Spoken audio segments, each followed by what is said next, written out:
Hi, I'm Dwayne Hayes. I'm the Executive Director of KickstART Farmington and the Greater Farmington Film Festival. And I'm really happy right now to be joined by Dan Snyder.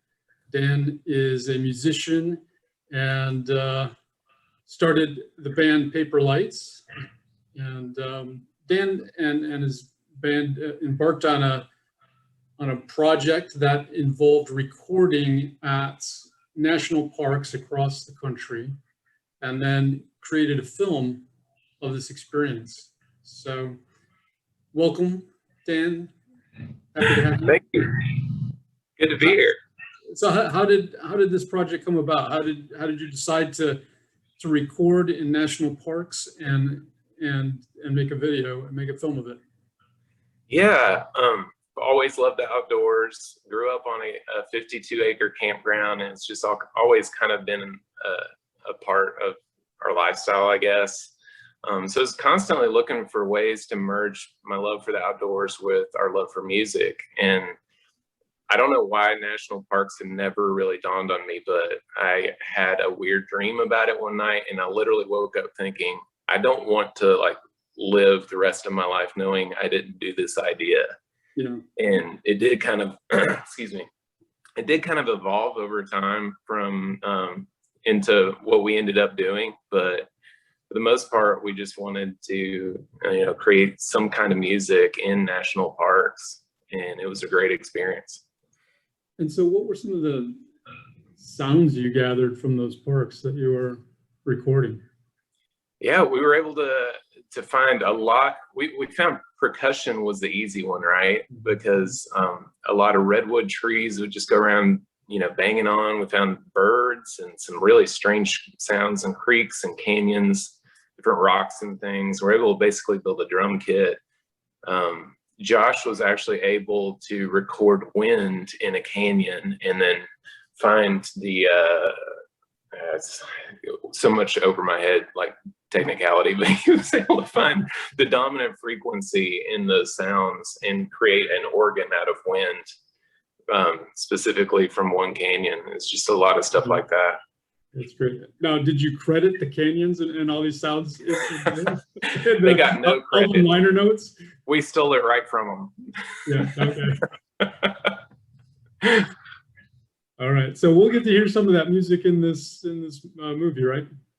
Yeah, that's right. All right. Great. Let's watch it now. Okay.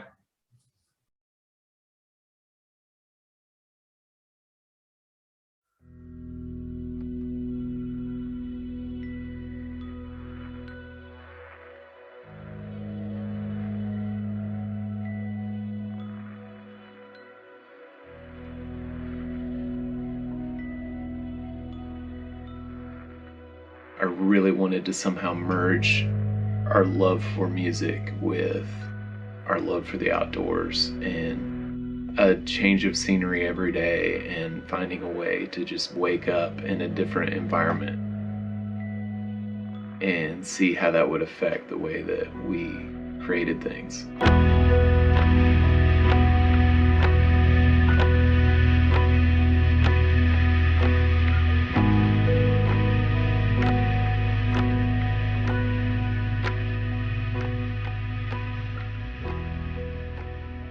For 2 or 3 years now, maybe 4, we've done this band together called Paper Lights. Everything to do with being in a band feels kind of like a rat race. And by the time you actually get to the music part, you're so drained from everything leading up to that point that you're often just second guessing your choice to be an artist to begin with. It's still raining, but we don't know if the gear's ruined, if everything's gonna work when we plug it back in. And we're under 2 hours. It's looking like it could stop at any point, but we're not sure. I feel like the hardest thing to do as a creative, when you find that thing that makes the money and that thing that you're doing because you're passionate about it, is to find time for the thing that you're passionate about. We just wanted to do something a little different and record our next record in a bunch of national parks. And when Dan has a smile on his face and he's about to come up with an idea, Actually, it is going to be crazy, and it's worth listening to for sure. There will be a certain amount of logistics to handle on the road, and I'm helping with that.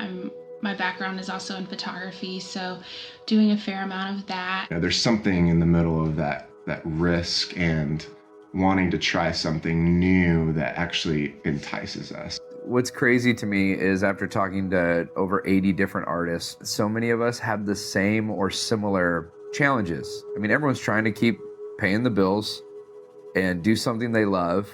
This idea of we're gonna hop in a van or we're gonna go create a record and write music in places like, you know, Yosemite Valley. I just thought if visiting one place like that was so inspirational, maybe visiting 13 would be the same way.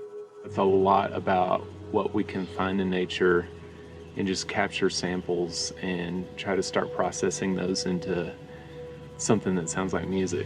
Dan and Josh both know that I've been trying to write a book about creative lifestyle and things that, you know, we've experienced the past 10 years. So from the beginning, they've both been very encouraging to me and said that I really need to make sure that I have time to work on this book. Yeah, our house is crazy right now.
I think what drives me to create as a magician is I'm obsessed with wonder.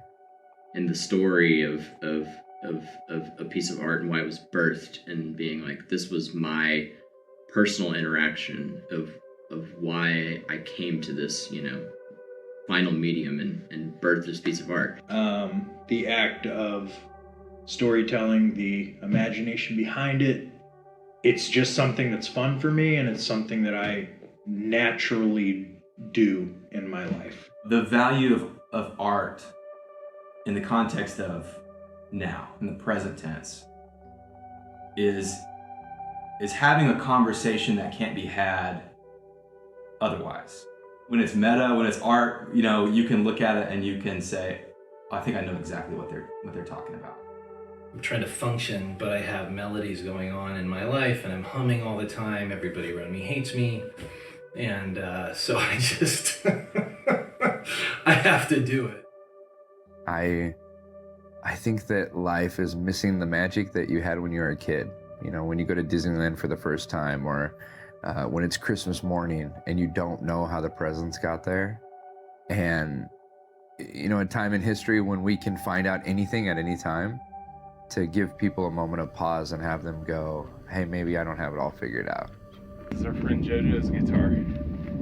So luckily, Thanks, JoJo. he won't be seeing this for a while.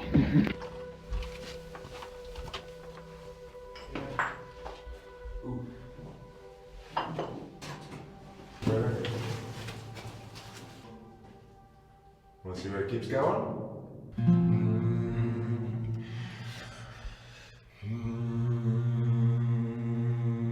Sounds like bees.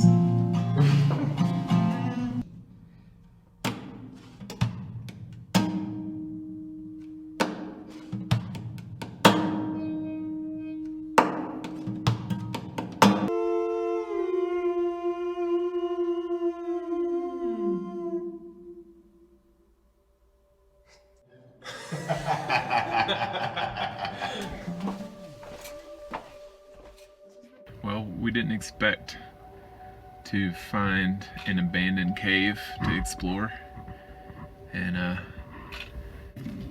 I'd say that's a 10 out of 10 for the first day. Spits. After all that. I realized what beauty looked like, and I knew that I had the ability to grab that and show it to someone else. It expresses our emotions. It helps us capture and make sense of life. That's one of probably the most powerful things that I hang on to. The realization that story and thus art is what helps us make sense of life. Art is finding beauty in the simple, because we didn't evolve to be fascinated by the ordinary. Look at creativity as like a muscle, I think. You know, the more you like express that creativity, the more you're growing that muscle, and then the more it kind of hits you in the head. I just think it's really important, and you know, I have an 18-month-old, and since he's come around, it's like, man, I want him to live in a world that has beauty and art and music, and I want him to see his mom making and creating, and I want him to do it, and I want him to be like own it and see how important it is and how beautiful it is.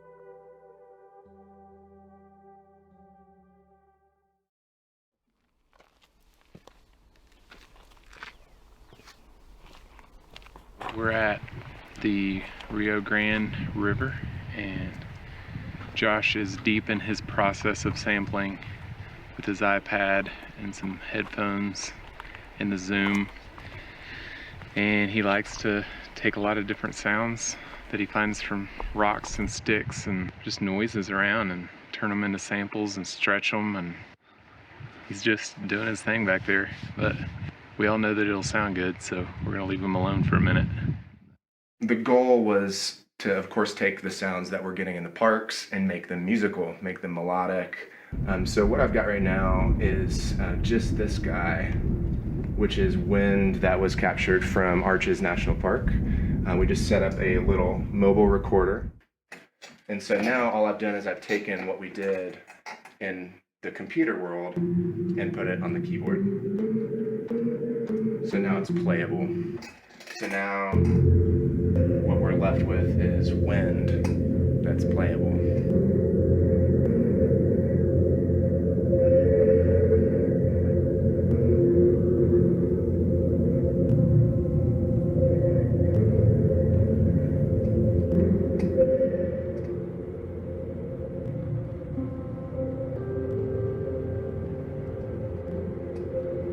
If we can find that like place in our life that we are just doing something creative, whether it's like, I don't know, I even think like someone that's just like crunches numbers throughout the day can like find a creative way to like solve a problem. It's like, we want to separate that from a musician or from a photographer. And I just think to come back on the question, like what drives me to keep creating constantly is that makes me feel alive when I'm doing something unique. I get that question a lot. You know, you do music, you paint, you know, how do you do both? I've had people say, you know, you can't do both forever, and you're gonna have to give up one at some point. And I'm like, what? No, I can't. It's like asking me, which hand do you like better? The only thing that's remained consistent was that feeling when you finally complete a piece of art, like the rush or whatever that is. I think that's what I really enjoy about creating. And I feel like I make this thing that is, I make a photo that is like never been made before by anyone else. I don't know, it makes me feel special, and I don't think that's shallow, I just think that's amazing. That I actually can go to the same place that 10,000 other people have been, and I can make something that looks completely different. Whether the scene's the same in Yosemite at like Tunnel View, like my photo looks different than everybody else's.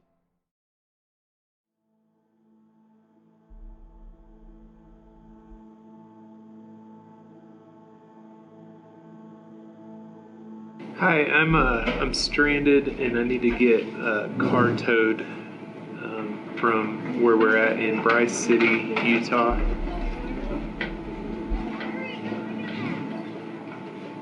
Vans broke down. We just called the German shop.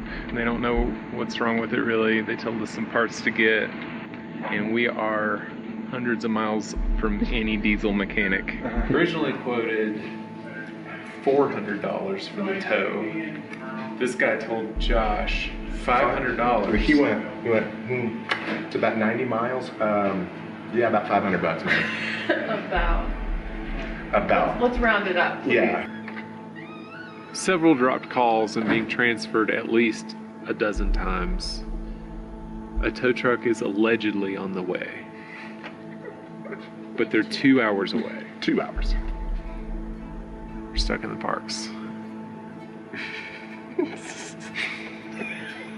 It doesn't matter who I talk to on a creative level, all the struggles are the same. Everyone struggles with imposter syndrome, feeling like they don't belong, like they're not good enough. This bittersweet, critical, analytical voice in your head that starts telling you, that's not right, that's not good enough. And it's difficult. You have to, it asks you to find your own value. And it asks you to find value in the art that you're producing as an artist. And to stand up for that. Like, there's just nothing else that I've ever been able to do or wanted to do. Like, if I could go get a job, I think I would. Like, if I could just go work at a job and then come home and watch Netflix, like, that would be awesome. I think about the times when we weren't sure the van was ever going to work again. And I think for all three of us, we honestly just questioned a lot. Everyone feels like they're not working as hard as everyone else. Everyone feels like they're not as creative as everyone else. Everyone's got to deal with the road. The road is the same whether you're a comic or you're scouting locations for a movie or you're a musician, you know. I think the more we talk about this and the more we share our struggles, the more we're going to find out we're not alone.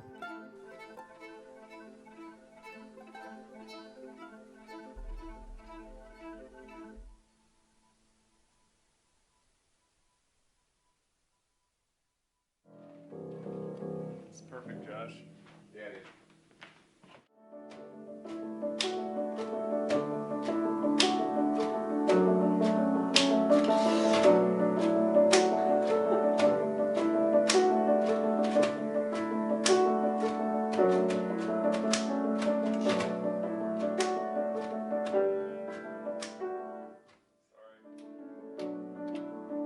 So, I mean, you ask somebody, you know, what inspires you to create something? What inspires you to keep going? What gives you the, you know, the day-to-day motivation of like making something? Ideas can come from anywhere at any time. So perhaps ideas can strike, but I feel that inspiration really starts to come through execution. So I decided to build a shed in my backyard, and that became my little workspace, studio kind of place. I always can go, and I know that I'm not interrupting anything else. And I just know that when I go in there, it's time to create. I find that environments really inspire you to see things a completely just different way than what you normally do. How could we possibly attempt to create without first being inspired, or without first being willing to take a risk or to do things differently? And I'm just really grateful for the experience. As unconventional as this process might seem to a lot of people, I'm starting to believe that it's necessary, and that experience just gives us what we need in order to create.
So we're back with Dan, and I hope you enjoyed watching that film. Everything is sound.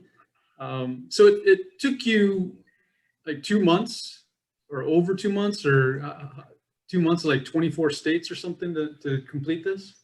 Yeah, I forget how many states, definitely 13 national parks. Wow. And we had no idea that was going to be the easy part. It's the editing that gets you.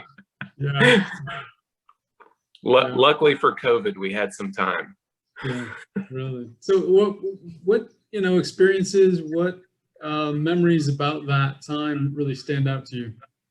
We saw a fun experience of the breakdown of the vehicle. But. Oh yeah, that was that was a real trip.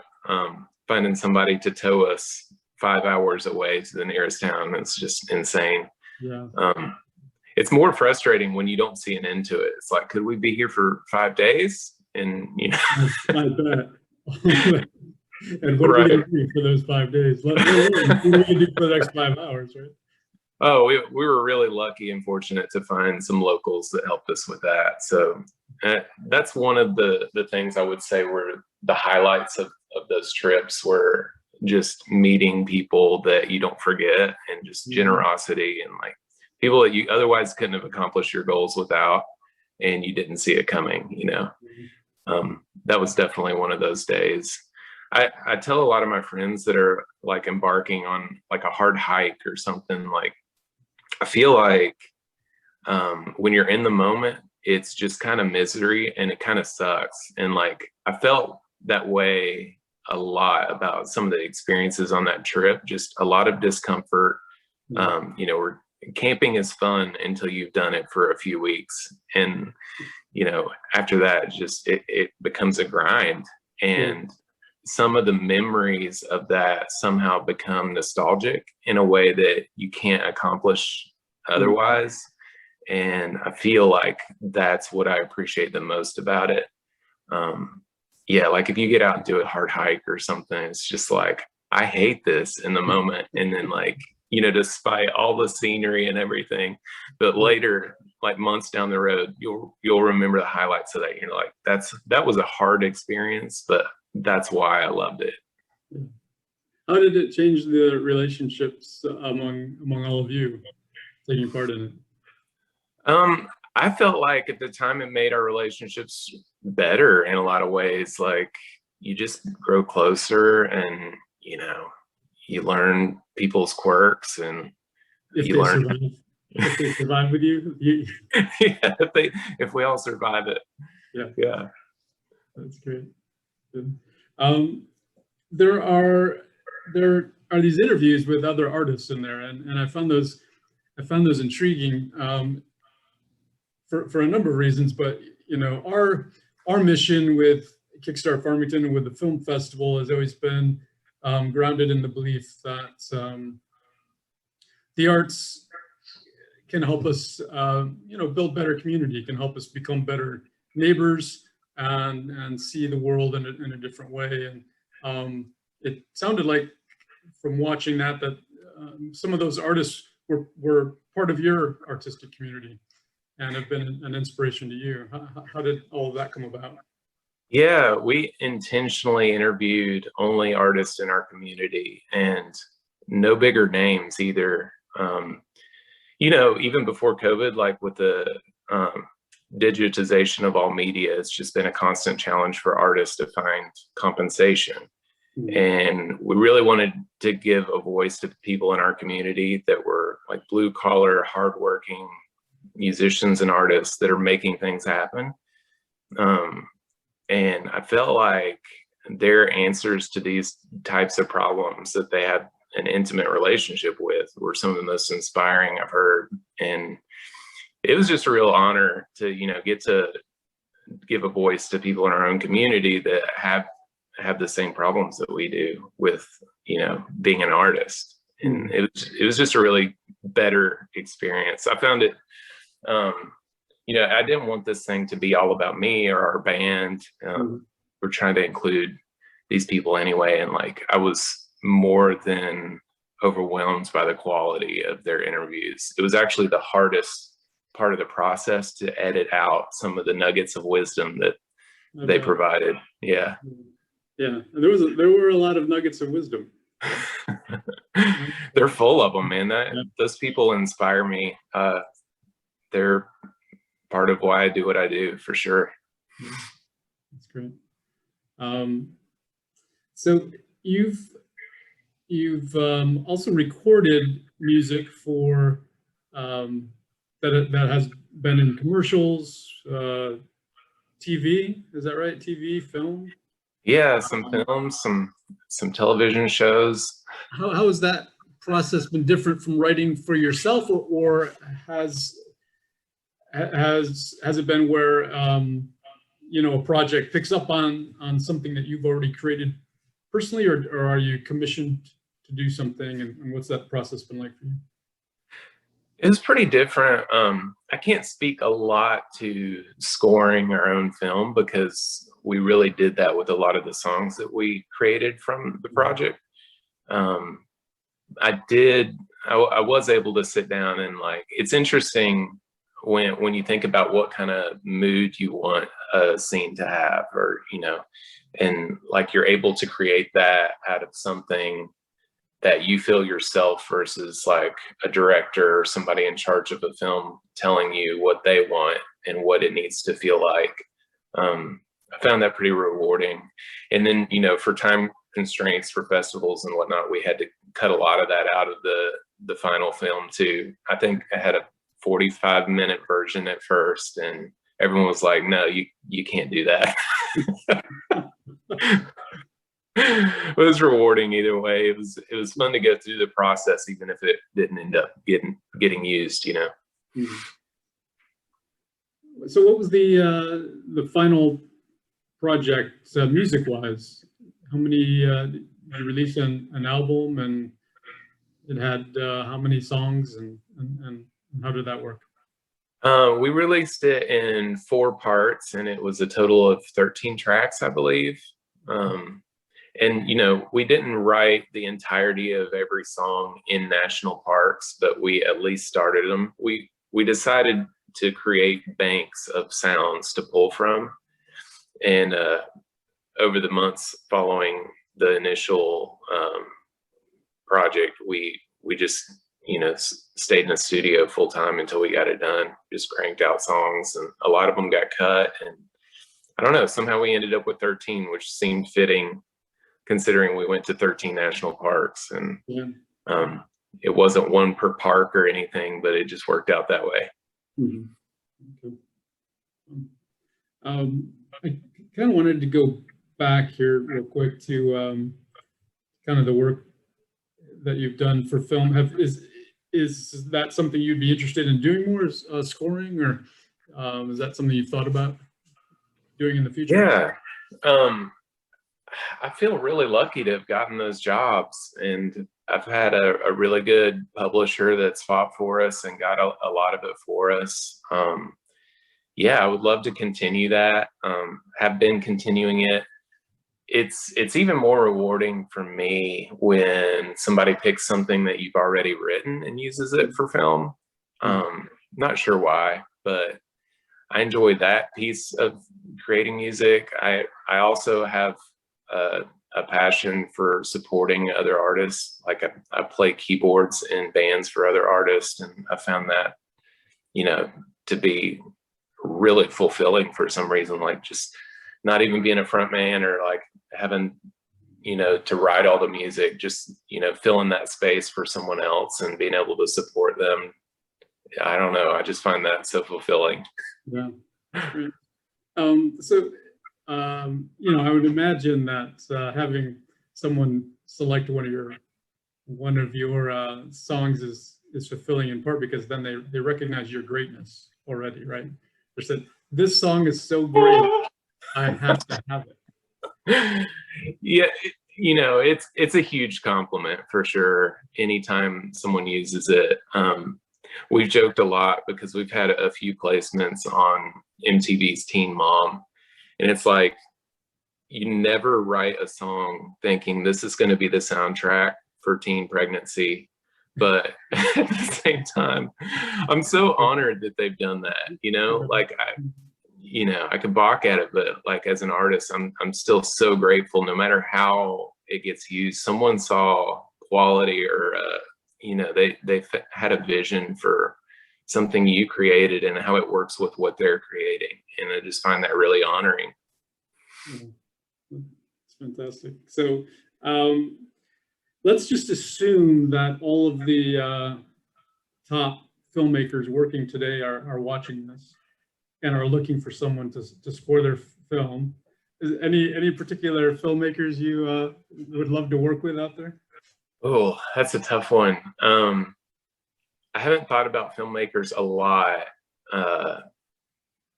Whoever's directing and music supervising for the television show This Is Us would be like, I would love to make a song for that television show. It's one of our favorites. Yeah. Well, let's make that happen. Let's do it. And for people who want to then get in touch with you to have you write that piece for This Is Us, what's the best way for them to learn more about it? Is that paperlightsmusic.com or? Yeah, the website, paperlightsmusic.com. We're on all the social media channels, the Instagrams.